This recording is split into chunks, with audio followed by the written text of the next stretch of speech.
Right. ఇప్పుడు బరబరడంలో డిస్కషన్లో పాల్గొనడానికి మనకు బీఆర్ఎస్ సీనియర్ నాయకులు పల్లె రవికుమార్ గౌడ్ గారు ఉన్నారు. సిద్ధంగా రవికుమార్ గారు నమస్తే అండి. నమస్తే అండి సురేష్ గారు. రైట్. సీఎం హోదాలో ఢిల్లీ టూర్లు 20 నెలల్లో హాఫ్ సెంచరీ కంప్లీట్ చేశారు. అసలు ఈ టూర్ల సంగతి ఏంది, ఈ కథాకమం విషయం ఏంది, అసలు ఇందులో లోపహికారం ఏంటి అసలు? సురేష్ గారు, ఏమీ లేదు. కాంగ్రెస్ పార్టీ 420 హామీలు ఇచ్చి అధికారంలోకి వచ్చింది. అవి ఏవి నెరవేర్చే ప్రయత్నం లేదు. రెండు, ఈయన ముఖ్యమంత్రి రేవంత్ రెడ్డి గారు నిరంతరమైన అటు ఢిల్లీని ప్రసన్నం చేసుకోవటం కోసం ఏకకాలంలో అటు రాహుల్ గాంధీని, మల్లికార్జున ఖర్గే గారిని, మళ్ళీ చీకట్లో నరేంద్ర మోడీ గారిని, అమిత్ షా గారిని, దీనికోసం తప్ప ఢిల్లీ చుట్టూ ప్రదక్షిణలు చేయడం అనేది అసలు రాష్ట్రం కోసము వీసమెత్తు మేలు జరగలేదు. ఈయన తిరుగుళ్ళు రావటము పోవటము, ఆ ఖర్చులు మాత్రం రాష్ట్ర ఖజానా నుంచి, రాష్ట్రం నుంచి భరిస్తున్నాం, ప్రభుత్వం భరిస్తుంది తప్ప నయా పైసా ప్రయోజనం వనగురింది లేదు. లేకపోగా ఇవాళ ఢిల్లీ కేంద్రంగా జరిగినటువంటి కుట్ర అయిందంటే, అతిపెద్ద కుట్ర అయిందంటే బనకచర్ల గోదావరి నుంచి అటు నరేంద్ర మోడీ కోసం, చంద్రబాబు నాయుడు కోసం గోదావరి జలాలని శాశ్వతంగా నదినే మలపటానికి ఢిల్లీ కేంద్రంగా కుట్ర వేసి ఇవాళ తెలంగాణ సమాజం అంత పెద్ద గరాణ మోసాన్ని ఇవాళ సమాజం పసిగట్టింది. బీఆర్ఎస్ పార్టీ ఎప్పటికప్పుడు దాన్ని అప్రమత్తంగా ఉండటం వల్ల ఇవాళ ఆ ప్రమాదాన్ని పసిగట్టింది. లాస్ట్కు అక్కడ కూడా దబాయించే ప్రయత్నమే తప్ప ఎజెండా కూడా ఏం జరిగింది అంతకుముందు ఏదో దీనికోసం అని చెప్పాను. టీఆర్ఎస్ పార్టీ అప్రమత్తమై ముందే ఇది బనకచర్ల కోసం జరుగుతున్నటువంటి సమావేశం తప్ప తెలంగాణ కోసమో, తెలంగాణకు ఉన్నటువంటి రెండు రాష్ట్రాల మధ్యన వివాదాల కోసం కాదు అని చెప్పిన తర్వాత దబాయించి కాదు, ఒకవేళ బనకచర్ల కోసమే అయితే మేము పోము అని చెప్పేసి మాట్లాడిండు. కానీ ఎజెండా అది జరిగింది. ఆ సమావేశం జరిగిన తర్వాత కూడా ఏం చెప్పినాడు, అసలు బనకచర్ల ఎజెండానే రాలేదు, అసలు దాని గురించి వాళ్ళు ప్రస్తావనే లేదు, ప్రతిపాదన లేదు, దాని గురించి మాట్లాడేది ఎక్కడదని చెప్పాను. అదే క్షణంలో మళ్ళీ ఆంధ్రప్రదేశ్ మంత్రిని చెప్పిండు, ప్లస్ బనకచర్లకు సంబంధించి మాట్లాడి చర్చ చేసాం. అంటే ఇటువంటి కుట్రపూరితమైనటువంటి వ్యవహారాలు ఇక్కడైతే కొంత అక్కడో ఇక్కడో ఉంటుంది కదా, కొంత కనిపించినటువంటి అదృశ్య శక్తులని కలుసుకోవటము, ఇక్కడ ఆ పని సాధ్యం కాదు కదా. ఢిల్లీలలో అయితే ఇంత కాన్సన్ట్రేటెడ్గా ఆయన మీద ఉండదు కాబట్టి అదృశ్య శక్తుల్ని లోపాయికారంగా కలవటం కోసము, రకరకాల వ్యవహారాలకు, దొంగచాటు వ్యవహారాల్ని చక్కబెట్టుకోవటం కోసమే ఢిల్లీకి నిరంతరం. లేకపోతే 20 నెలల్లో 50 సార్లు ఏం అవసరం అండి? యావరేజ్గా నెలకు 2 నుంచి 3 సార్లు ఢిల్లీ పర్యటనలు. ఏమన్నా మరి అంతగానే ఏమన్నా మేలు జరిగిందంటే నయా పైసా జరగలేదు. ఏఐసిసి అధిష్టానం చుట్టూ, నరేంద్ర మోడీ చుట్టూ లోపాయికారిగా బీజేపీ ఉన్నటువంటి నేతలు లోపాయికారిగా చేయడం తప్ప నయా పైసా లేదు. ఆఖరికి ఇప్పటికీ ఇంత దుర్మార్గం అంటే, అరే ఎరువులు తెచ్చుకోలేదంటే రావాల్సినటువంటి కోటా ప్రకారంగా రాష్ట్రానికి రావాల్సినటువంటి ఎరువులు తెచ్చుకోలేకపోయినారు. అదనంగా రాష్ట్రం సీజన్ సంబంధించినటువంటి కొంచెం ముందస్తుగా వ్యవసాయ ప్రణాళిక రూపొందించుకున్నట్టయితే ఆ ఎరువులు అనేది వచ్చింది. వాళ్ళ ఎరువులు లేక, వీళ్ళ నిర్వాహకం వల్ల ఎరువులు సకాలంలో అందకపోవడంతో ఇవాళ రైతాంగము మళ్ళీ చెప్పులు పెట్టి ఎంత ఇబ్బంది పడుతుందంటే అంత ఇబ్బంది పడ్డది. ఏం విభజన హామీలు సాధించిందా? ఏమైనా అదనపు ఫండ్స్ ఏమైనా తెచ్చుకున్నారా? ఒక నయా పైసా రాబట్టలేకపోయినారు. ఏ ఒక్క విషయంలో కూడా మీరు చెప్పినటువంటి మెట్రో కానీ, త్రిబుల్ కానీ, ఔటర్ రింగ్ రోడ్ త్రిబుల్ కానీ, రీజనల్ రింగ్ రోడ్ కానీ, మెట్రో సెకండ్ ఫేజ్ కానీ దేనికి ఫండ్స్ సేకరించారో చెప్పండి. నదీ జలాలకు సంబంధించినట్టు వివాదాలు ఏమైనా పరిష్కరించుకున్నారా? ఏమీ లేదు కదా. నదీ జలాలని పోవటము, ఇక్కడేదో చెప్పడము, నోరు చేసినట్టు గల్లీలా ఏది పడుతుంది మాట్లాడటం, ఢిల్లీకి పోయి చంద్రబాబు నాయుడుకు అనుకూలంగా చంద్రబాబు నాయుడు ఏది చెప్తుంది, చంద్రబాబు నాయుడు నరేంద్ర మోడీ చెప్తే ఏది చెప్తుంది అంగీకరించి సంతకాలు పెట్టి రావటం. ఇక్కడ పసిగట్టి ఇగో ఈ దొంగతనం జరిగింది, ఈ మోసం జరుగుతున్నది తెలంగాణకు, ఇది చేస్తుండే అని చెప్పగానే మళ్ళీ నోరు చేసుకునే డైవర్షన్ చేయడం కోసం కేసీఆర్ గారి మీదనో, హరీష్ రావు గారి మీదనో, టీఆర్ఎస్ నాయకత్వం మీద నోటికిచ్చినట్టు మాట్లాడటము, డైవర్షన్ పాలిటిక్స్ చేయటం, ఇవి తప్ప ఇంకేమీ లేదు. తెలంగాణ ఆత్మగౌరవాన్ని, తెలంగాణ ఆత్మాభిమానాన్ని రేవంత్ రెడ్డి గారు నిరంతరం ఢిల్లీ దగ్గర తాకట్టు పెట్టడానికి, ప్రదక్షిణలు చేయటం దానికి తప్ప తెలంగాణ ప్రయోజనాలు నెరవేర్చడానికి ఏ ఒక్క ప్రయత్నం కూడా జరగలేదు. విభజన హామీలు సాధించలేదు, కనీసం వ్యవసాయానికి సంబంధించినటువంటి అదనపు ప్రయోజనాలు నిధులు సేకరించలేదు. ఎన్నిసార్లు ఢిల్లీకి వెళ్ళినప్పుడు ఏదైనా ఒక హామీ నిలబెట్టుకో, లేకుంటే ఏదైతే ఉన్నటువంటి సమస్యలు పరిష్కరించుకోవాలి, లేకుంటే అసలు ఈ సమస్యని ఈ రోజు పరిష్కరించాను, ఈ పలానా మంత్రిని కలిశాను, పలానా పని అయిపోయింది, పలానా నిధులు మనకు రాష్ట్రానికి వస్తున్నాయని చెప్పే సందర్భం చూస్తాం. కానీ ఇప్పటివరకు అలా చెప్పిన సందర్భం ఏమీ లేదు. సురేష్ గారు, ఇక ప్రత్యేక ఫండ్స్ మిగతా ఏమీ లేదు, వీళ్ళ ధ్యాసనే లేదు. సింపుల్ అండి. అదే చంద్రబాబు నాయుడు 6 నెలల క్రితం ఢిల్లీకి పోయి అందరినీ కలిసి చేసింది గోదావరి, పోలవరం, బనకచర్ల లింకేజీకి సంబంధించి 80,000 కోట్లతోటి ప్రతిపాదనని ప్రైమరీ ఫిజిబిలిటీ రిపోర్ట్ పిఎఫ్ఆర్ ఇచ్చి 80,000 కోట్లు ఇచ్చేసి ఇన్ ప్రిన్సిపుల్గా సూత్రప్రాయంగా వాళ్ళతోటి ఒప్పించుకున్నాడు. ఆ 80,000 కోట్లలో 40,000 కోట్లని కేంద్ర ప్రభుత్వం సహాయం చేసేటట్టుగా, నేరుగా ఆర్థిక సహాయం చేసేటట్టుగా, మిగిలిన 40,000 కోట్లని ఎఫ్బిఆర్ పరిధినికి మించి, ఎఫ్ఆర్బిఎం పరిధినికి మించి లోన్ ఇప్పించేటట్టుగా, మినహాయించి లోన్ ఇప్పించేటట్టుగా ఒప్పించుకొని వచ్చింది. అది వార్తల్లో ప్రముఖంగా వచ్చింది కాబట్టి టీఆర్ఎస్ గ్రహించి అప్రమత్తమై హరీష్ రావు గారు ప్రెస్ మీట్ పెట్టి మేము మాట్లాడి తగులుకునేంత వరకు దాని గురించి సోయి లేదు. అది అయిపోయిన తర్వాత ఏంది మళ్ళీ దబాయించి ఏదో పనికిమాల తోండివాదనలు, పనికిమాల మాటలు మాట్లాడటం తప్ప ఇంకేం లేదు. అంటే చంద్రబాబు నాయుడు అంత కీలకంగా చేస్తే ఈయన చేయాల్సిన పని ఏంది? ఆంధ్రప్రదేశ్ విభజన చట్టం 2014 మనకు తెలంగాణకు కానీ 2 రాష్ట్రాలకు కానీ ఇచ్చినటువంటిది ఏంటంటే చాలా స్పష్టంగా ఆ చట్టంలో పేర్కొన్నది ఏంది, చెప్పింది ఏంటిది? ఏ 2 గోదావరి నది మీద కానీ కృష్ణా నది మీద కానీ 2 రాష్ట్రాలు దాని కనుక కొత్త ప్రతిపాదన మనం తీసుకొచ్చినట్టయితే ముందుగా కృష్ణా రివర్ బోర్డు, కృష్ణా మీద అయితే కృష్ణా కేఆర్ఎంబీలో కానీ, గోదావరిలో అయితే గోదావరి రివర్ మేనేజ్మెంట్ బోర్డులో కానీ చర్చించిన తర్వాత అపెక్స్ కౌన్సిల్లో సమావేశం జరగాలి, నిర్ణయం తీసుకోవాలి. అపెక్స్ కౌన్సిల్ అంటే ఎవరు ఉంటారు? 2 రాష్ట్రాల ముఖ్యమంత్రులు, కేంద్ర మంత్రులు ఉంటారు. అక్కడ కనీసం బనకచర్లేదు ఇంత మాట్లాడుతుంటే ఈ రోజు వరకు అపెక్స్ సమావేశం పెట్టించలేదు.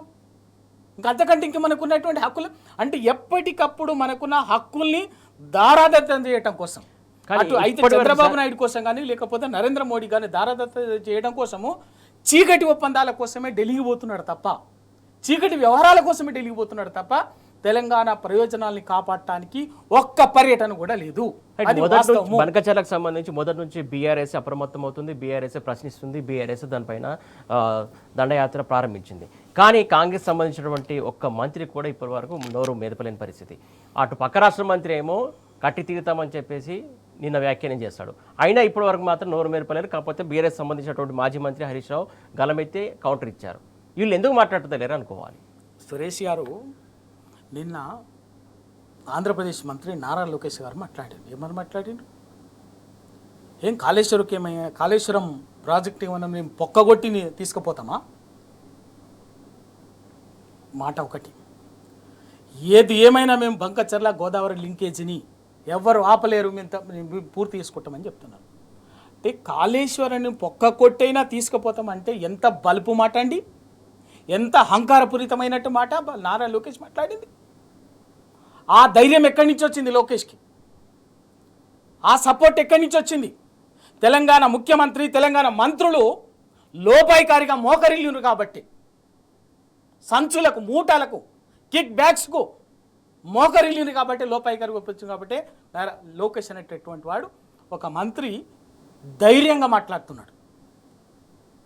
అదే కాళేశ్వరం బయటపడింది కదా, పొక్కగొట్టి తీసుకుపోతున్నాం అంటే, బిడ్డా మీ కాళేశ్వరాన్ని ఎండబెట్టి, మీ కాళేశ్వరాన్ని కుంగిందని బదనాం చేసి, మాకు తోచినట్టుగా దుష్ప్రచారం చేసి వాళ్ళ మేము మాకు గోదావరి జలాలు తీసుకుపోతాం, మీరు ఎంపీ కుట్ర ఒప్పిక్కోండి అన్నట్టుగా నారా లోకేష్ మాట్లాడాడు. ఆ ధైర్యం ఇచ్చింది ఎవరు అంటే తెలంగాణ ముఖ్యమంత్రి, తెలంగాణ మంత్రులు. ఒకవైపున బనకచర్లతోటి తెలంగాణ అన్యాయం అయిపోతుంది అని చెప్పేసి టీఆర్ఎస్ మాట్లాడుతుంటే, ఈ ముఖ్యమంత్రి వెంటనే ఏం చెప్పింది టీఆర్ఎస్? తక్షణమే మీరు అపెక్స్ కౌన్సిల్ సమావేశం డిమాండ్ చేసి దాంట్లో మన అభ్యంతరాలు రికార్డ్ చేయాలని చెప్పేసి, కొట్లాడాలని చెప్పేసి మాట్లాడితే, అఖిలపక్షం మాట్లాడాలని చెప్తే ఆ పని చెయ్యరు. ముఖ్యమంత్రి మాట్లాడిన ఎవరు ఏం మాట్లాడతారంటే మళ్ళీ కేసీఆర్ని, కేటీఆర్ని, హరీష్ రావు గారిని, టీఆర్ఎస్ని నోటికి వచ్చినట్టు మాట్లాడటం, విషం ప్రచారం చేయటప్ప, దుమ్మేయటం తప్ప ఇంకేమీ లేదు. బంకచర్ల ఇవాళ మేడిగడ్డని ఎండబెట్టింది ఎందుకు అంటే పోలవరం బనకచర్ల లింకేజ్ కోసమే, దానికోసం ఎండబెట్టిండ్రు. అందుకే ఇలా మాట్లాడరు. నీకు తెలంగాణ సాగునీటి పారుదల శాఖ మంత్రి మాట్లాడు, తెలంగాణ ఏ మంత్రి మాట్లాడు, తెలంగాణ ముఖ్యమంత్రి మాట్లాడు. వాళ్ళు మాట్లాడితే ఏం మాట్లాడతారంటే సేమ్ తెలంగాణ కేటీఆర్, హరీష్ రావు, టీఆర్ఎస్ మీద దుమ్మెత్తిపోయటము, విషం ప్రచారం చేయటం. ఎందుకంటే ఇవాళ పోలవరం బనకచర్ల లింకేజ్ అయితే 80,000 కోట్లతో కొడుతున్నారు ఇప్పటికీ.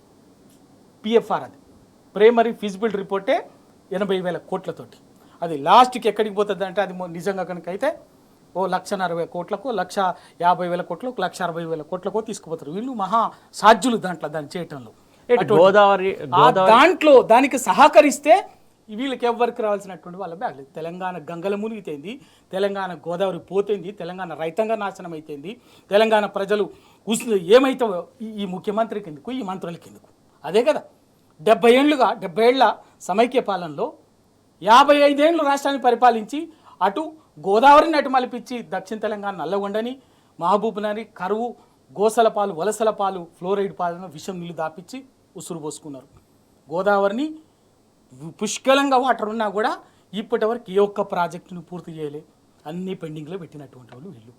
ఇక వాళ్ళకి ఇవాళ తెలంగాణ ప్రజల మీద ప్రేమ ఉంటుందా? తెలంగాణ ప్రజల ఓట్లేసే యంత్రాలు తప్ప ప్రజలు వాళ్ళ ఉద్దేశంలో తెలంగాణ ప్రజల్ని తాకట్టు ఇప్పుడు బలిపెట్టినటువంటి వాళ్ళు. వాళ్ళ రాజకీయ ప్రయోజనాల కోసం ఎంత బలిపెట్టడానికైనా, ఎంత నీచానికి దిగజారడానికైనా వీళ్ళు సిద్ధం అనేది. మళ్ళీ వాళ్ళ పోలవరం బనకచర్ల లింకేజ్ వ్యవహారంలో కూడా రేవంత్ రెడ్డి గారు, ఆయన మంత్రివర్గం వ్యవహారము ఇవాళ బోధపడుతుంది, స్పష్టంగా అర్థమవుతుంది. అందుకే ప్రశ్నిస్తున్నటువంటి వాళ్ళ దొంగతనాన్ని, వాళ్ళ ఘరానా మోసాన్ని సమాజం ముందు ఎత్తి చూపుతున్నటువంటి కేటీఆర్ గారి మీద నోటికొచ్చినట్టు మాట్లాడతారు, హరీష్ రావు గారి మీద నోటికి వచ్చినట్టు మాట్లాడతారు. ఇక కేసీఆర్ గారిని అయితే ఇంకా కేసీఆర్ ఇప్పుడు ఏముంది చూస్తున్నాం కదా, Kaleshwaram commission, PC Ghosh commission నివేదిక ఏమీ రాలే, నివేదిక ఇచ్చింది. కానీ మీడియాలో కథనాలు బ్రహ్మాండంగా ఏమో అయిపోయినట్టుగా వారం నుంచి రాపిస్తూనే ఉన్నారు, వంటలు చేయిస్తూనే ఉన్నారు, ఇంకా జరుగుతూనే ఉంటుంది. వాళ్ళు ఎందుకంటే వాళ్ళకి అడ్డంకిగా నిలబడింది తెలంగాణ గోదావరి జలాన్ని అటు పోలవరం బనకచర్ల లింకేజ్ నుంచి ఆంధ్రాకు, తమిళనాడుకు తీసుకుపోవటానికి అడ్డంకిగా ఉన్నది కాళేశ్వరం మేడిగడ్డ బ్యారేజీ. కాబట్టి మేడిగడ్డ బ్యారేజీ ఎంత దుష్ప్రచారానికైనా, ఎంత విష ప్రచారానికైనా వీళ్ళు దిగజారుతారు. దాన్ని ఏది ఏమైనా కూడా బీఆర్ఎస్ పార్టీ వదిలిపెట్టే సమస్య లేదు. అదే నీళ్లలో నిప్పులు పుట్టించి వీళ్ళని అక్కడే వీళ్ళ రాజకీయ భౌతవ్యాన్ని, వీళ్ళ రాజకీయంగా సమాధి చేస్తాం, జల సమాధి చేస్తాం అని ఇవాళ తెలంగాణ ప్రయోజనాల్ని వీళ్ళు బలి పెడితే చూస్తూ ఊరుకోవటానికి లేము. ఇక్కడ రైట్ సార్, ఇంకా లోతైన డిస్కషన్ చేద్దాం సార్. ప్రధానంగా రవికుమార్ గారు, ఇక్కడ ఇంకొక అంశం చూడాలి. ఏదైతే ఢిల్లీకి వెళ్ళినటువంటి సందర్భంలో ఇక్కడికి రావాల్సినటువంటి నిధులు కావచ్చు, లేకుంటే విభజన హామీలో ఉన్నటువంటి కొన్ని ఇప్పటివరకు ఏవి కూడా దాని ప్రస్తావన రాలేదు. అసలు దాన్ని కంప్లీట్ అవాయిడ్ చేస్తున్నటువంటి పరిస్థితి కనబడుతుంది. వీరి లాభం కోసం వీరు ప్రయాణాలు చేస్తున్నారా, లేకుంటే పక్క రాష్ట్రానికి కోసం మేలు చేయడానికి ప్రయాణాలు చేస్తున్నారా? ఈవెన్ బీజేపీ కూడా ఎందుకు ఇంత కక్ష కడుతుంది తెలంగాణ మీద అనుకోవాలి. ఇప్పుడు రేవంత్ రెడ్డి గారు రెగ్యులర్గా పోతున్నది కేవలం 100% తెలంగాణకి ఏదో సాధించడానికి కాదు. అయితే ఆయన ప్రాపకం కోసం, లేదా ఆయన చీకటి ఒప్పందం కోసం, అటు చంద్రబాబు నాయుడు ప్రయోజనాల కోసం కానీ, లేకపోతే నరేంద్ర మోడీ ప్రయోజనాల కోసం కానీ. సింపుల్. అది తెలంగాణ సమాజం పసిగట్టంగానే ఇంకా దబాదబా డైవర్షన్ పాలిటిక్స్ చేయటం. వాళ్ళ విభజన హామీలు, అందులో ఐఐఎం ఇవ్వాలి, మనకు నవోదయ పాఠశాలలు ఇవ్వాలి. ఈయన ఇప్పటికి ప్రతిదీ కన్ఫ్యూజన్ చేసుకుంటా. కాంగ్రెస్ పార్టీకి పార్లమెంట్లో 99 మంది ఎంపీలు ఉన్నారు కదా, ఈయన మరి కాంగ్రెస్ పార్టీని ఇదే రాహుల్ గాంధీ గారిని ఒత్తిడి చేసి విభజన హామీలకు సంబంధించి పార్లమెంట్లోనన్నా చర్చ అయ్యేటట్టు చేయాలి, లేదా ఒత్తిడి చేసి కేంద్ర ప్రభుత్వం మీద సాధించాలి. అవి ఏవీ లేవు. కనీసం వీసమెత్తు కూడా ఇక్కడ. ఇప్పుడు ఇవాళ ఇంకోటి గొప్పగా చెప్తున్నారు ఈ మధ్యన చాలా, మొత్తం ఏంది అటు ఏఐసిసి కానీ ఈయన కానీ తెలంగాణ మోడల్ అని చెప్పేసి బీసీ బిల్లుకు సంబంధించి బీసీ అని. మరి మేము చెప్పినాం, మీరు బీసీ రిజర్వేషన్లు కామారెడ్డి డిక్లరేషన్లో 42% రిజర్వేషన్లకు సంబంధించి అసెంబ్లీలో తీర్మానం చేసింది కాంగ్రెస్ పార్టీ, చట్టం చేసింది, గవర్నర్ నుంచి పంపించింది. ఆ రోజే చెప్పినాం ఇది తమిళనాడు ఇదివరకు గతంలోనే 99లోనే చేసుకున్నది. రాజ్యాంగ సవరణ చేసి 9వ షెడ్యూల్లో చేరిస్తే తప్ప ఇవి రాజ్యాంగబద్ధంగా నిలబడవు రిజర్వేషన్లు. కాబట్టి అది చేద్దాం అని చెప్పి టీఆర్ఎస్ పార్టీ సంపూర్ణంగా అసెంబ్లీలో మద్దతు ఇస్తూనే వెంటనే చెప్పింది ఏంటంటే అఖిల పక్షాన్ని ఏర్పాటు చేసి కార్యాచరణ రూపొందించి ఢిల్లీకి తీసుకుపోండి, అన్ని పార్టీలని ప్రధానమంత్రిని కలుద్దామని చెప్పి చెప్తారు. ఎందుకు తీసుకుపోలేదు? మీకు నిజాయితీకి మేము ఇంకా అసలు బీసీలకు మేము తప్ప ఇంకెవరు లేరని చెప్పేసి చెప్తున్నారు కదా. రాహుల్ గాంధీ గారు చెప్తున్నారు పక్కన, ముఖ్యమంత్రి గారు చెప్తున్నారు, మంత్రులకు ఇక కొట్టని తాళాలు లేవు, చేయని భజన లేదు. ఏమైంది?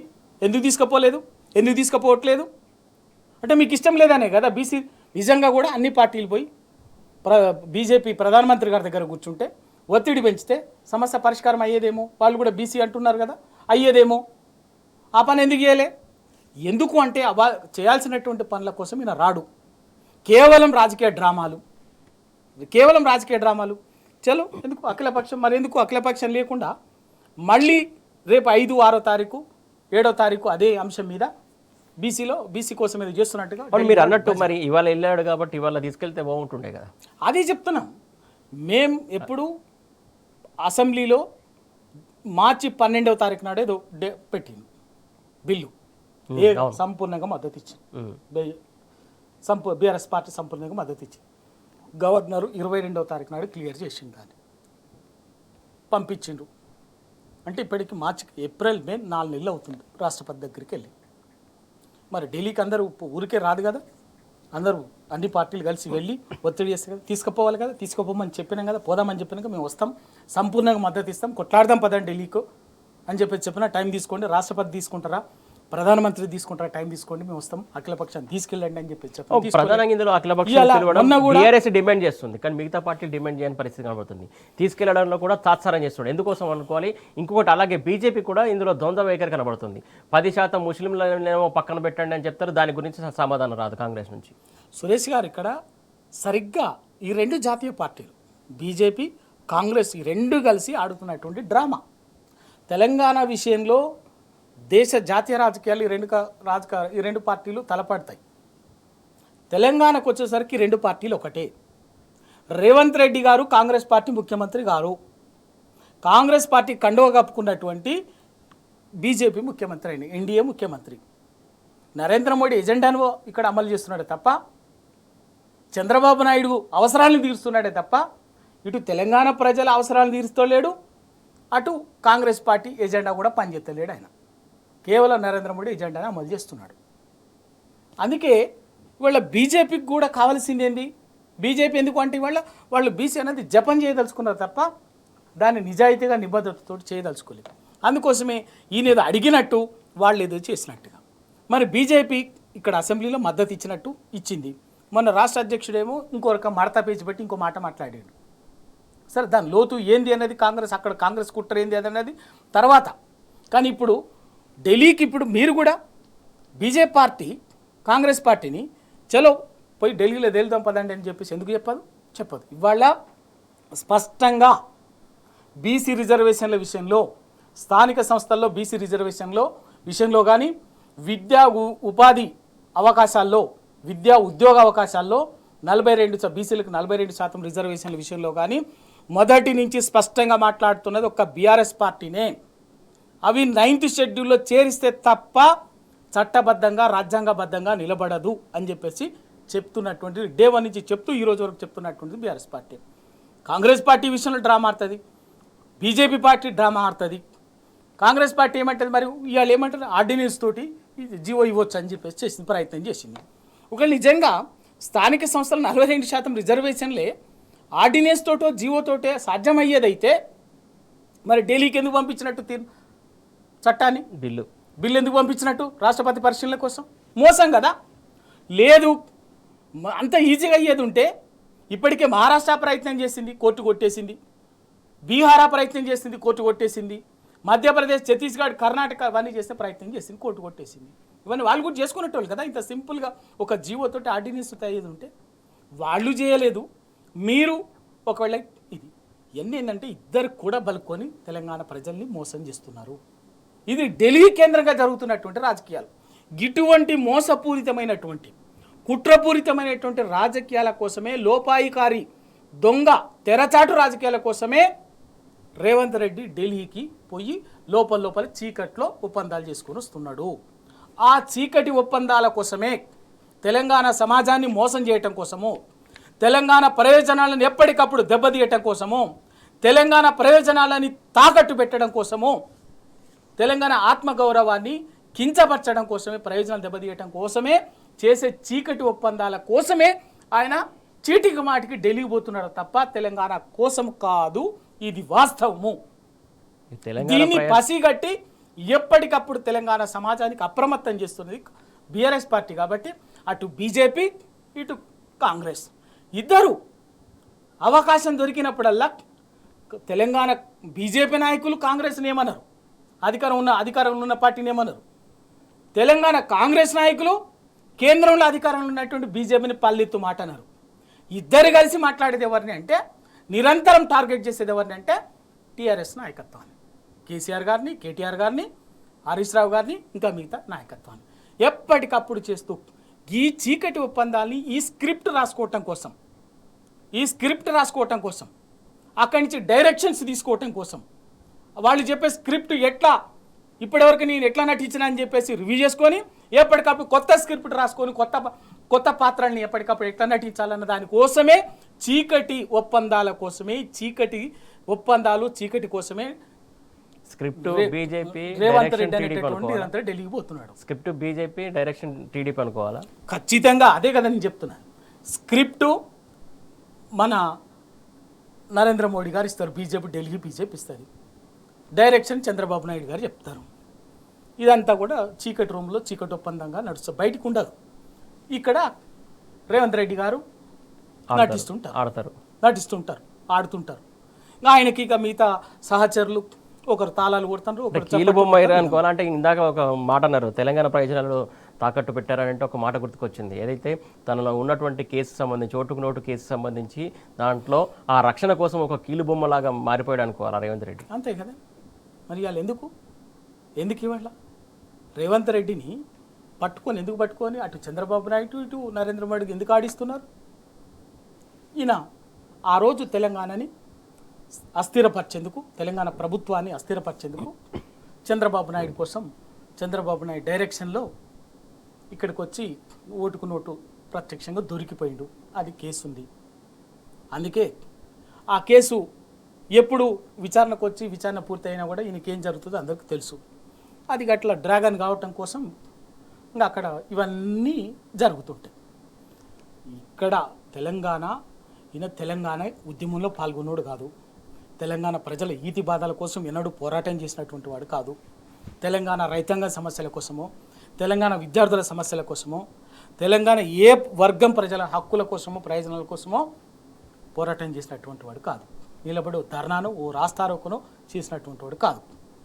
కేవలం తన రాజకీయ ఎదుగుదల కోసం చంద్రబాబు నాయుడు కనుసన్నల్లో, చంద్రబాబు నాయుడు చుట్టూన్నటువంటి ఒక వర్గం కన్సర్న్లలో ఎప్పటికప్పుడు పనిచేస్తూ తెలంగాణ నాయకత్వాన్ని, తెలంగాణ ఎదిగొచ్చినటువంటి నాయకత్వాన్ని, తెలంగాణ కోసం నిలబడినటువంటి నాయకత్వాన్ని టార్గెట్ చేసి కించపరచడము, వాళ్ళ వ్యక్తిత్వ హననం చేయటము, వాళ్ళని ఇంకా ఉద్యమ క్రమంలోనైతే ఏకంగా ఉద్యమకారుల మీదకని తుపాకీ పట్టుకొని పోయినటువంటి వాడు. ఎవరి కోసం? చంద్రబాబు నాయుడు కోసం. అది బాగా చెప్తా తెలియదు. ఇంకా ఆయనకి తెలంగాణ హక్కుల మీద, తెలంగాణ ప్రయోజనాల మీద, తెలంగాణ అస్తిత్వం మీద, తెలంగాణ ఆత్మాభిమానం మీద, తెలంగాణ ఆత్మగౌరవం మీద ఎందుకు ప్రేమ ఉంటుంది చెప్పండి? దబాయించడం తప్ప, దబాయించడము, దుష్ప్రచారం చేయడము, తెలంగాణ ప్రజలని ఎప్పటికప్పుడు ప్రయోజనాల్ని బలిపెట్టి తన రాజకీయంగా తన కోసం నిలబడినటువంటి వాళ్ళకు, తనకు సాయం చేసినటువంటి వాళ్ళకి, తనకు వెన్నుదనగా ఉన్నటువంటి వాళ్ళ ప్రయోజనాల కోసం ఈడ పనిచేయటం తప్ప వేరింకేమీ లేదు.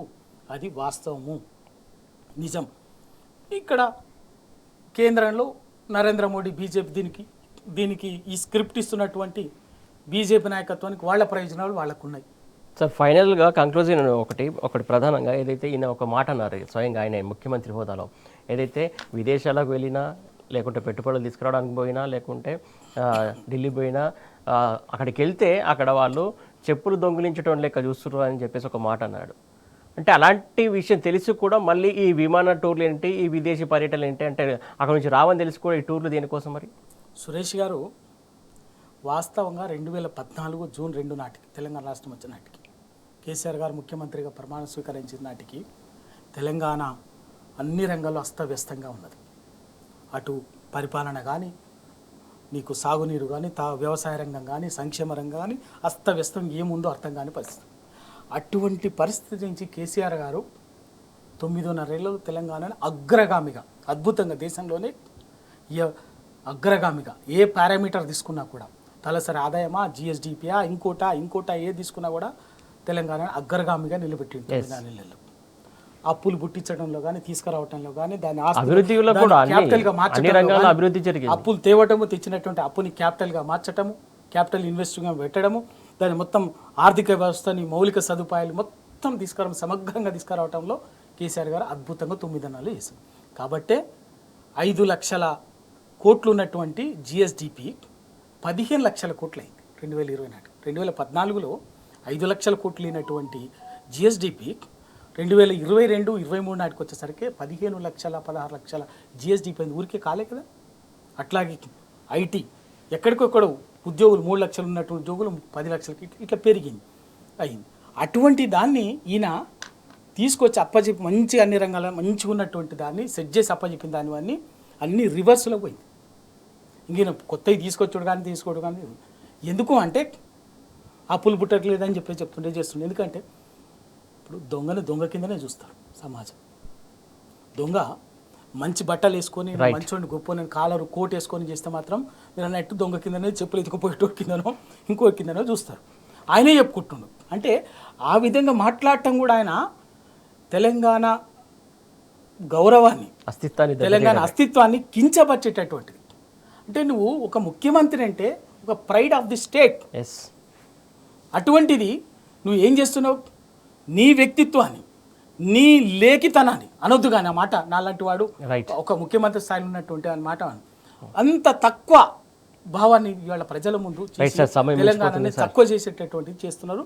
ప్రతిదీ కూడా ఏంటంటే కేవలం ఈయన ఆ విధంగా వ్యవహారం చేయాలి. తెలంగాణ ఏదైనా కూడా తెలంగాణ ప్రయోజనాల మీద ప్రేమ లేదు. థ్యాంక్ యూ సో మచ్ అండి డిస్కషన్ పాల్పంచుకున్నందుకు. మొత్తానికి ఏదైతే ఢిల్లీ టూర్లు కావచ్చు, విదేశీ టూర్లు కావచ్చు, మొత్తానికి ఏదైతే నిధులు తీసుకురావడానికి లేకుంటే పెట్టుబడులు రాబట్టడానికి కోసం వెళ్తున్నప్పటికీ కూడా రాని పరిస్థితి కనబడుతుంది. దీనికి అంతటి కారణం ఆయన చేస్తున్నటువంటి వ్యాఖ్యలు అని చెప్పేసి పల్లె రవికుమార్ గౌడ్ ఆరోపిస్తున్నటువంటి పరిస్థితి. ఇది వాటి బరాబర్. Keep watching tea news.